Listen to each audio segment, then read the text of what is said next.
Solutions will be found, and there'll be solutions that have nothing to do with China, which is why I believe the impact will be much harder on China than on anyone else. For example, once manufacturing relocates to Vietnam, those African companies that were losing revenue because they can't ship to China anymore, they'll start shipping raw materials to Vietnam, and their economies will recover.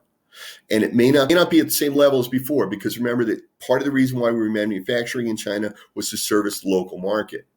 But it may not be at the same level, but it's going to be higher than zero. It's going to be higher than what we have now, maybe a little bit less than what we had before. But the people that are projecting straight line projections of saying we lost this much this month, and so we're going to lose that much every month, and it's going to crash the economy in 6 months. No, that's not the case.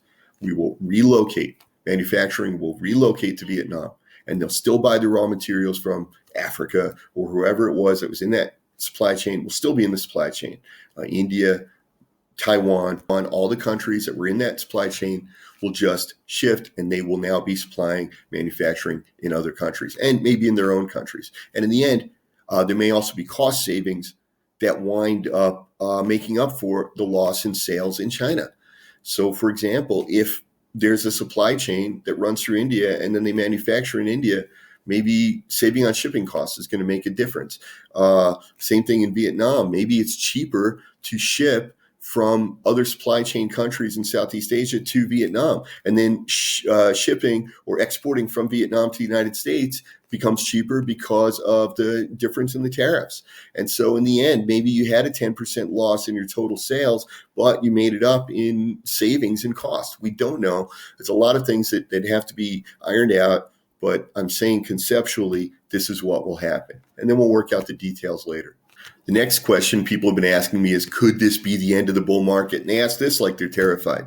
Yes, quite possibly. Quite possibly this will be the end of a bull market. So what?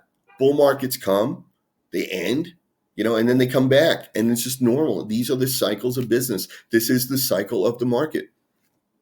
Could we possibly go into a recession or a downturn? Definitely we could. I don't know that we will, and I'm not predicting this will be the end of a bull market. I'm not predicting this will be the beginning of a recession.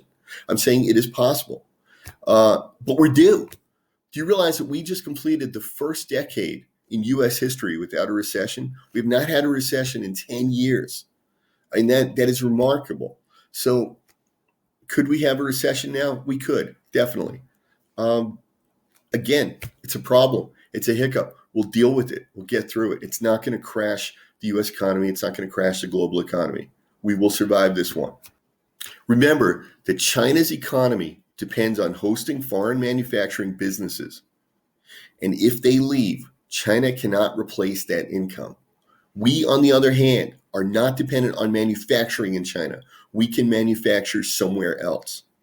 Now, roughly 30% of China's GDP is based on trade. About 20% of that trade is with the United States. And about 30 to 40% of China's total exports come from U.S. and foreign companies manufacturing in China and exporting to the U.S. and elsewhere. That can all shift. Basically, my take on the coronavirus is very similar to what I've been saying about the trade war from the beginning.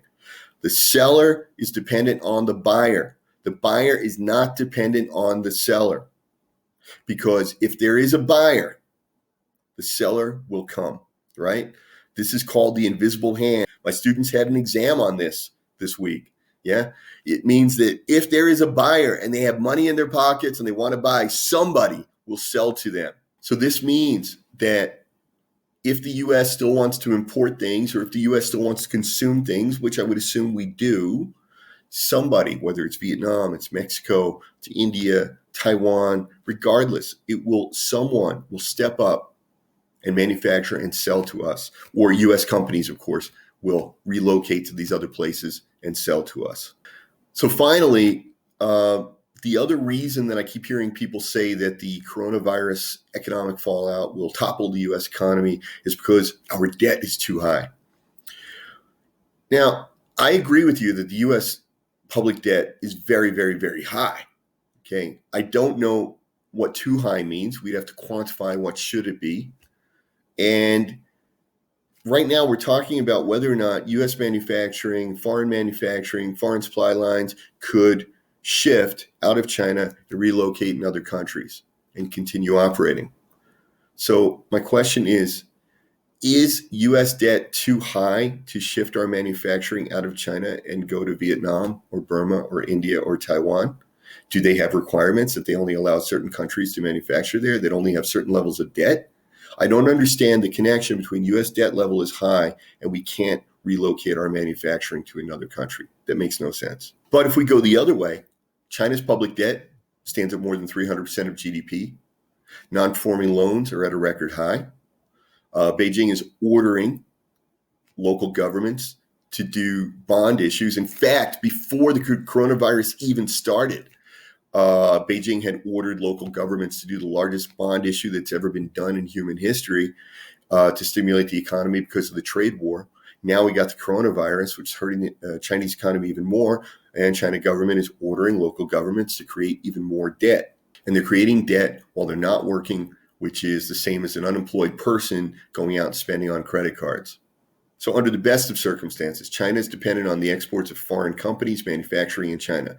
Many of those companies were already considering leaving China because of a general perception that the business climate has become more hostile towards foreign companies in China, and then because of the trade war. And then in addition to the trade war, or let's say because of the trade war, also that it was becoming very expensive to export to the United States because of the tariffs, right? The trade war created an uncomfortable environment, which already made some companies want to leave, and then add to that the very concrete reality of the tariffs that also made some companies want to leave. And this was all before the coronavirus. Now, with the coronavirus, many companies will probably have to shift manufacturing elsewhere, at least temporarily. And if those temporary solutions work out better, then they may do it permanently. So in conclusion, I believe the coronavirus will do short-term damage to China, the US, and the world economy, but that all three can recover if the virus is contained quickly. And if it goes long, I see the US and world economies simply reshifting manufacturing and supply chains, which could be a boom for some of our allies in Southeast Asia and Taiwan and India, but could mean permanent damage to the Chinese economy. If you're interested in the Chinese economy, I've got 3 books on Amazon.com, so you may want to take a look at those. Additionally, you can follow me on Twitter. I tweet about the Chinese economy, Mongolian economy. I have to tell you that doing all this economic research, teaching economics, writing my economics reports, and doing my videos does wear me out mentally. So I take some mental breaks by tweeting about old TV shows, old collector's toys, Star Trek, Marvel Universe, and all that. So if you like those type of pop culture things, that's great. And if you don't, just ignore those, and you could read the tweets about the economy.